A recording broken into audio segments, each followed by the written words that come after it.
We're back Sunday morning as usual. Banks versus Davis.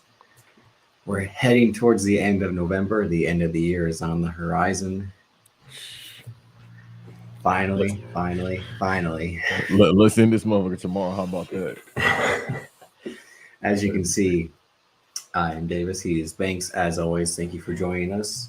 If you're a patron, our Patreon, we appreciate that. We'll be dropping more content in the following weeks. It was Thanksgiving weekend. I had a busy week as well, so the Banks, so not much dropped. I think a part of the Banks with you and Vin dropped. Shout out to Vin. He was our guest last. Vin was our guest last week. Oddball Podcast, Wrestle Rap. That's where you can find Vin.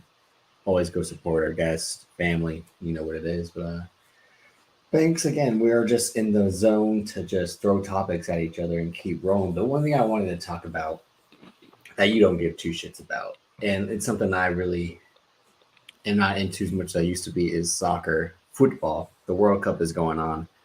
And the other day, the U.S. drew with England 0-0. And everyone wanted to throw a fucking parade because wow, we did it. We were able to not lose. And I don't want to get to that mindset like winning is winning. Winning matters. That's the only thing that matters. No, it's like this is more an indictment on England than it is on our improvement in the sport of soccer because we haven't improved at all. We hire incompetent coaches time and time again. This guy is the brother of the U.S. board. He got the job because his brother got him the job. And though our young stars are playing in bigger leagues, we'll still never get to the point where like making it out of the round of 16 is like the big deal. Like that's all the U.S. can hope for. Like the fact that they pissed away the game against Wales because they committed a stupid penalty in the box with Gareth fucking Bale, who again, like that's not a guy you want to commit a penalty on in the final 10 minutes or so. But again, I haven't been able to watch the games because that's the thing about the World Cup. It comes on in the fucking afternoon when I'm at work. But yeah, like I know our guys like Team X, Josh Van, Troy. I think we might have some other soccer listeners. But like this, it shows like Gareth Southgate, the manager of England, probably needs to be sacked, which is what they call being fired overseas. If you weren't aware, Hey, I got a question. what Who the fuck is Gareth Bale? Gareth Bale? He's a Welsh soccer player. He used to play for Tottenham, but then he went to Real Madrid to team up with Cristiano Ronaldo in 2013. And kind of had an injury plagued tenure off and on, but he became like this super sub in the mid 2010s and helped them win back-to-back Champions Leagues, I believe. But he's until I shaved my head last week, his style is kind of what inspired me to get the haircut I had for the longest time. Him and Justin Timberlake during that 2020 experience. No, your haircut now is kind of freaking me out, dude. You want to talk about it for a minute? Kinda, but not really, because I don't like complimenting a grown man like that. But I will say you look like, I don't know if this is a compliment. You look like American Society X. It's kind of that isn't a compliment.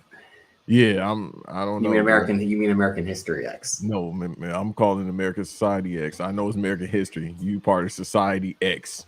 Nah. Well, no, that's not even your generation. I think you Generation Z. Yeah, my dad would be X, right? Or my dad be Y? I think he Y. Yeah, because he almost 50. I'm part of Generation X, but at the same time, no. X is before Y. Nah, hold on. So yeah, you fucking. If so I'm Z, yeah, no, I think you're Z. Wouldn't you be? Mm-mm. So you would be probably the tail end of Y, yeah. So after Z, what comes? That's when that's the whole debate of like when does the millennials start at the end of Z, right? Yeah, because after y'all, it's like it's the millennials, yeah. Which is why they say like, are people in their 20s? That was that whole debate 5 years ago. Were people in their 20s technically millennials, or were they the tail end of Generation Z? But I hate looking into that shit because I'm like, it doesn't fucking matter. It doesn't matter. Right, because I'm like, all right, so